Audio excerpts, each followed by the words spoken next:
بسم اللہ الرحمن الرحیم نحمدہ ونصلی ونسلم علی رسولہ الکریم اما بعد۔ چلو بھائی، آج کا یہ سبق سن لو، تیسرا درس ہے یہ۔ چھوٹی چھوٹی باتیں ہیں لیکن میرے پیارو اس پر عمل کرنا ہے بھائی، عمل کرنا ہے، عمل کے لیے ہے یہ، صرف تقریر اور معلومات بڑھانے کے لیے نہیں۔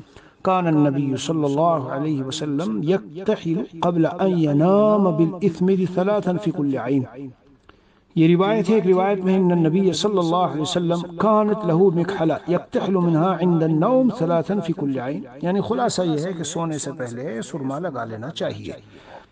آپ علیہ السلام کے پاس ایک سرمدانی تھی جی، جس سے سرما لگاتے تھے، اور 3 سلائی، ایک آنکھ میں 3 ایک میں، اس طرح سے۔ بعضوں نے کہا 3 ایک میں اور 2 ایک میں، لیکن راجح یہی ہے 3 سلائی لگانی چاہیے۔ اور اس میں یہ خاص سرما ہے، مدینہ شریف میں ملتا ہے ماشاءاللہ، جسے تھوڑا سا اندازہ ہو وہ پتہ لگا لیتا ہے کہ اس میں اصلی نقلی کیا ہے، اصلی بہترین والا بھی ملتا ہے۔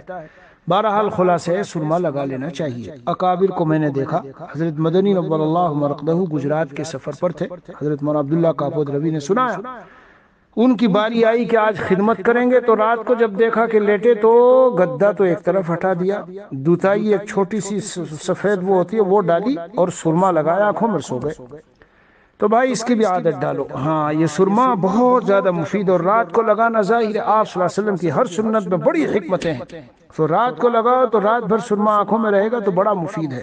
معمول بناؤ، عادت بناؤ، سرما لگا کے سو۔ بس اسی پر بات ختم۔ صلی اللہ نبی الکریم وعلی آلہ واصحابہ اجمعین والحمد للہ رب العالمین۔